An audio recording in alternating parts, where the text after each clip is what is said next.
Sometimes we talk about gender dysphoria in broader, more nebulous terms, and it's sometimes not always clear as to how it shows up on like a day-to-day basis.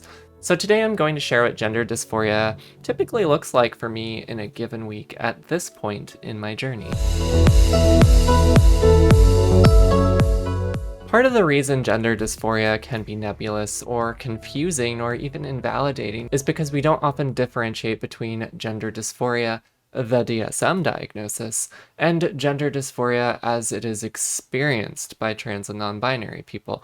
There are overlaps, but there are lots of nuances for sure. The diagnosis in the DSM is something that you either meet criteria for or not. In the eyes of the DSM, it's the static thing that you either have or you don't have. But the reality of how I and many trans and non-binary people experience gender dysphoria is that it's a fluctuating experience, like a wave. It can and often does change from day to day, throughout the week, month to month, dependent on a lot of variables. Just like how our moods typically fluctuate depending on our thoughts, feelings, and experiences, the same is true for gender dysphoria in many cases. And because gender dysphoria can depend on so many things, and because it fluctuates over time, I don't think it's something that fully ever goes away, at least for most of us. I see it like my depression. It's something that I can learn to cope with, and I sometimes have flare-ups or episodes, so to speak. And of course, this is my perspective on all of this. So feel free to agree with what resonates with you and disagree with what doesn't. But all that being said, how does gender dysphoria show up for me in a given week? Let's start with a common Monday this past spring semester. Before I leave the house, the biggest way it shows up is my face and my hair. I often make sure I have the time to not only put on powder, but also eyeliner and filling my eyebrows because I think I look too mannish otherwise. Some days I obsess over trying to get my hair perfect so that it frames my face in as a feminine way as possible. Don't always succeed at that. Some days I just sit down and cry because I can't get it the way I want to, and eventually I just have to say fuck it and get on with my day.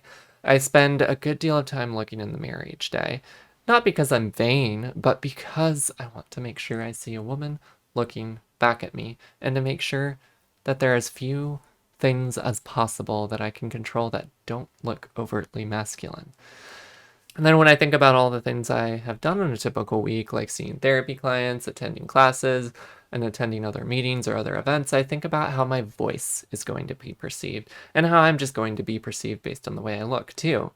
But some days I speak less, or I feel less confident speaking up because I question whether or not others see me as a woman, and I think I will be further questioned once they hear my voice. I try to explain to my peers and supervisors, who are almost all cisgender, the struggles I sometimes face with speaking up, and how my gender dysphoria simply goes well above and beyond than just not liking my voice. I typically get empathy and support, but hardly ever somebody who truly understands.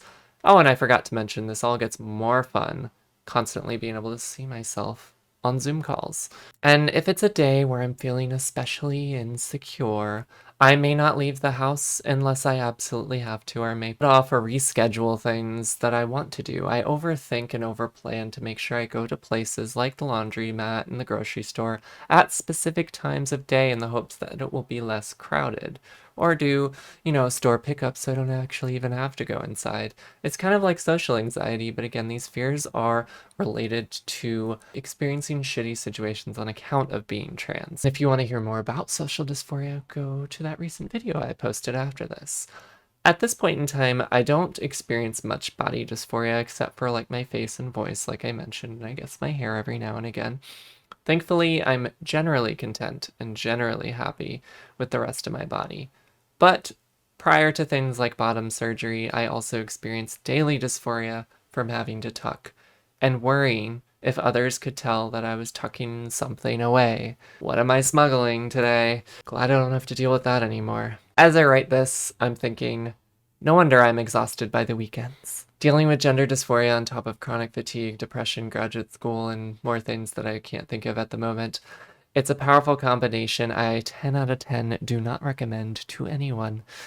All that being said, I know this wasn't a happy or uplifting video by any means, but I do want to emphasize, like a lot of things I talk about, a lot of these struggles do become more manageable for most of us as time goes on, as we get more comfortable in our own skin, as we get more changes from medical transition, if that's what we choose to do.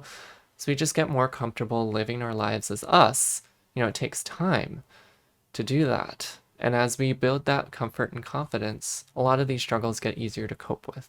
A lot of them don't fully go away, but they're easier to manage. I want to say that despite these painful days that I do have, I never once regret having transitioned. I really just wanted to share my experience and normalize the fact that many of us, like myself, still have good days and still have bad gender dysphoria days, even years after starting transition. I remind myself that the bad days don't last forever and that I've gone through so much to get to where I am today. And because of that, I can get through any future bad days that may come my way. All that being said, what are your thoughts and reactions? What does gender dysphoria look like for you in a typical week or a month or a year? Has it gotten better and easier to manage over the course of your transition?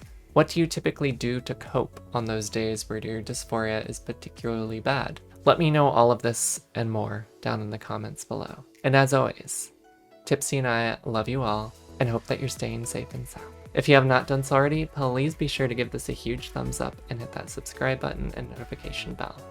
I love you all. Bye for now.